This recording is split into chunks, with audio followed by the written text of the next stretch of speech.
All right, Matt Emery. I'm actually talking to you in this one. This is a concept that you and I have not fully discussed. I know you'll watch this video um, because you love what we're doing. We watch each other's videos all the time.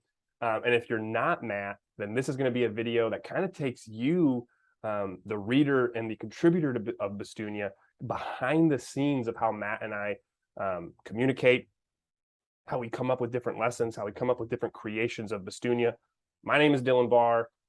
You're tuning into the Unfound Anamnesis. We are in the middle of, we're at the end of Explorer Week. So far, we've learned the archetype of the explorer, the fact that they've traveled to base camp. We've understood their manifesto and their potential first leader that led them away from Main City. We've talked about some of the mythical creatures. You've probably seen a mythical creature of this by this point, Magi.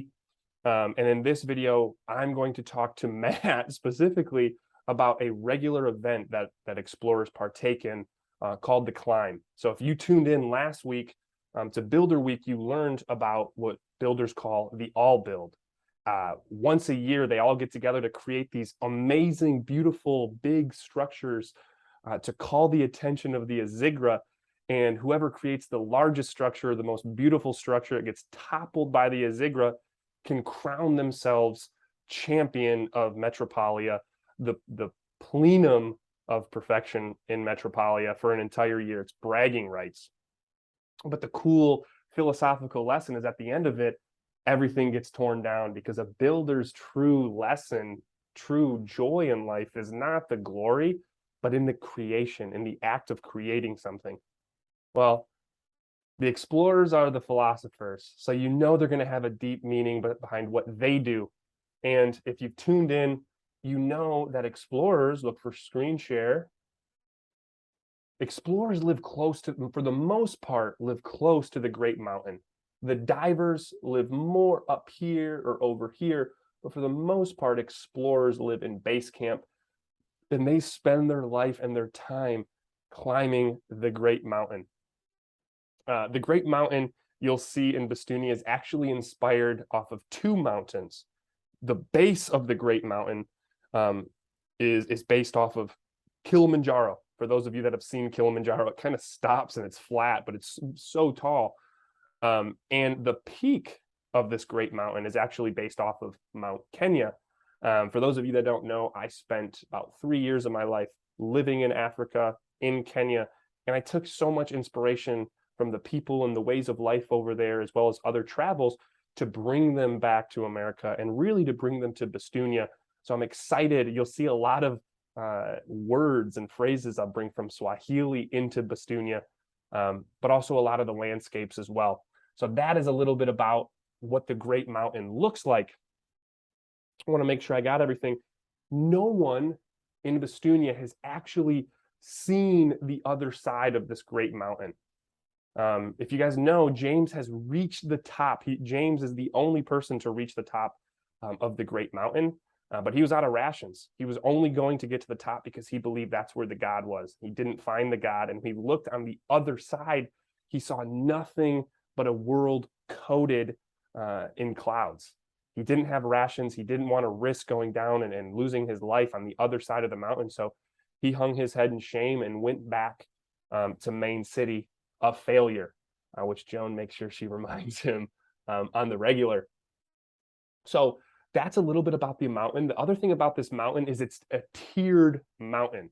No one knows how many tiers this mountain has. Yes, James has got to the top, but he lost track of the tiers he was getting to. He was exhausted from his travel.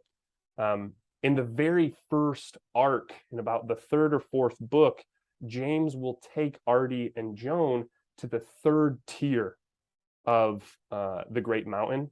What people know is it at least has over 75 tiers. Some people think over 100. Other than James, the highest anyone has ever got is about the 70th tier. And the tiers are really shown because the tiers are buttes or plateaus in the mountain where the mountain juts out to give a flat surface. And when people reach a tier, they'll decorate it. Very similar to how you'll see Buddhist monks decorate certain parts of the Himalayas with their Buddhist prayer flags. So that's a little bit about the tier system. And what explorers do in the climb is the all build happens yearly, right? The climb happens regularly, way more than once a year, typically weekly. And the climb happens not as a competition between climbers, but instead climbers will group up in teams and just try to get as high as they can get in that team of 5 or in that team of 10. And eventually, if there's 10 people going up, eventually some climbers in the group will be able to get higher than other climbers. But the goal is just to see if they can get higher themselves each time, to see how high they can really get up and get on this mountain and dare to reach to reach the top. That's every explorer's dream, is to reach the top of this mountain, like James did with his team one day in the past.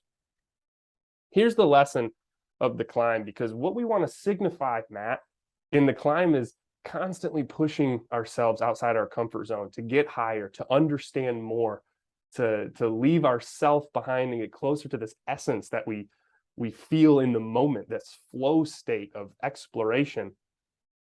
But on the negative side of the coin, with that can come a type of pompousness that we talked about earlier this week. A sense of like almost these pretentious beings of, look how much knowledge I've accumulated, or look how far I've gotten. So for climbers and explorers to humble themselves anytime they participate in the climb, it is concluded with all members of a team coming down to the tier of their teammate that reached the lowest tier. So instead of everyone saying, hey, how high did I get? They come down to the lowest tier they reached as a team, and they all have dinner together, and they reflect on their journey, and they look at Bastunia from this vantage point. So for them, it's a way of humbling to say, yeah, I got all the way up here, but look how beautiful this is down here. So instead of that person that reached the lowest tier beating themselves up, they can see the beauty in what they've done and push themselves to get a little bit higher. So they all get together from the lowest tier, they decorate it as a team, and they look out in the wonder of Bastunia and say, wow, this is incredible. In the same way, if you're walking down an explorer path right now, I love the explorer path. It's what I walked down recently until I wanted to build this world of Bastunia. I love learning from kids. I think kids can see magic that we can't in our older age. And when we stop seeing magic in cracks on the floor, it's time for us to check ourselves, I believe, and talk to a kid, see what they learned that day, see the wonder in their eyes, because that is the true wonder of an explorer. And if that lights you up, one, I recommend doing it. Two, I recommend that you're probably walking down the path of the explorer. You probably have some cool lessons to teach. You probably learned something incredible from some kid recently, if you have childs of your own, or if it's a friend's kid. If you learn anything great from a child, drop it in the comments below, not in a creepy way, in a really cool philosophical way, I promise.